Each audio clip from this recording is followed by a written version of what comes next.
Hello, it's Gill Fielding here, and this is what's caught my eye in the media this week. Well, the week started with an announcement from John Lewis that they were going to build 10,000 residential homes for rental purposes for the UK market. Now, 7,000 of those 10,000 properties are going to be built on existing sites from John Lewis. So what they've done there is they've found a very clever way of using the sites that they have that are no longer viable for retail purposes, so shops closing down and so on. So they're using the land, car parks and so on to build residential homes. And as well as that, they've also been very clever in that they're offering potential tenants the option to have the property furnished from John Lewis. There's a surprise. So the fixtures and fittings would be, and the furniture would be from John Lewis and provided by them. And also in some of the larger sites, they're going to have a Waitrose store at the entrance to the block, for example. Now, this is the sort of thing that small entrepreneurs do all the time. They take what they have and they use their assets differently for different purposes. But it's unusual to see such a large organisation doing this.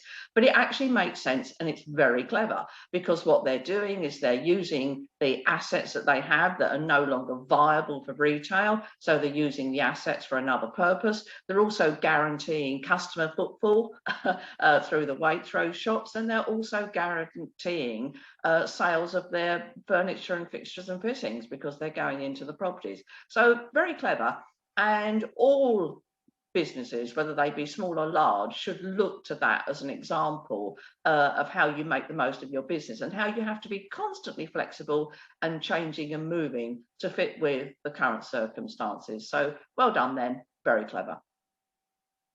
I watched a TV programme this week called Money Talks with Kathy Burke, who I hugely admire, and she was talking about the way our society views money. And obviously she highlighted all of the negative beliefs we have about money, in that it's dirty, that it's embarrassing to talk about, nobody ever wants to talk about their money, how the poor look down on the rich who've inherited their wealth and haven't actually earned it or worked for it, and how the poor look down on the rich look down on the poor for not having anything. So she brought to the table lots and lots of negative beliefs that we as a society have about money. And for me personally, I just wish that we could treat money neutrally. It's neither good nor bad.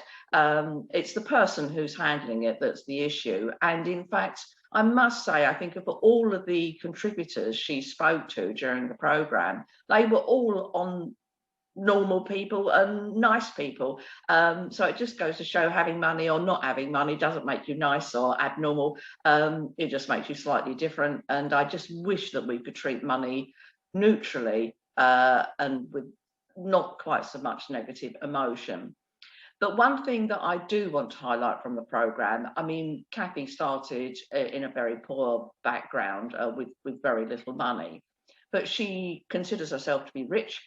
And she considers herself to be rich because she has enough money to pay her bills, and there's a little bit spare left over at the end of the month, say. And that's exactly right. That's what rich is, and that's what financial freedom is. It's about having a little bit spare after you've paid all your bills, so that you don't have to worry and you can make choices about what you do with your time. There's another part of the documentary next week which I shall watch with interest, but I do appreciate that at last we're getting some TV where we're talking about the issue of money, because unless we talk about it, we'll never get over it. So well done, Kathy, and I appreciate the programme. Now, this week, I received a bundle of marketing material that came through the post with all the other magazines and letters and so on. And what fell onto the floor was this, a fake cheque.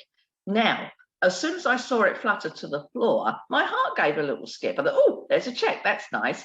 And I have a very positive view about cheques because, you know, I've loved them in the past and had to write them in the past, and I've appreciated receiving them in the past.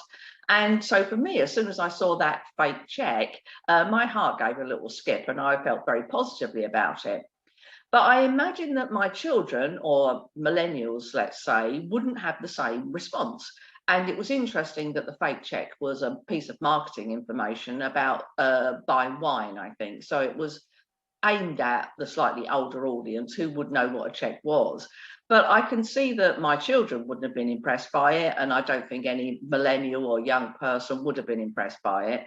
And I don't think it's going to be long before, if a person sees one of these blank checks or fake checks, they look at it and say, what the heck's that? Because they would just never have seen a check before.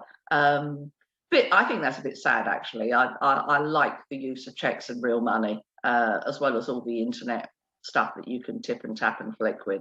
So it won't be long before somebody looks at one of those fake checks and think, what the heck is that?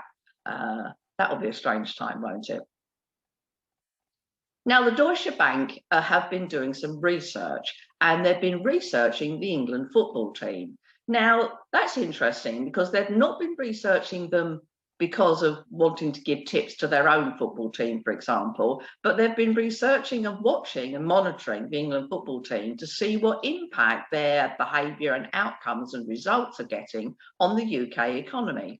And Deutsche Bank have decided or predicted that England making the final of the European Cup has boosted the UK economy by £50 million, and that's because of things like shirts and biscuits and beer and face paint and flags and all the things that we buy when we get excited about our football team reaching a final. So they reckon the economy will be boosted by 50 million, and they do say that's probably a conservative estimate, and it may be even higher.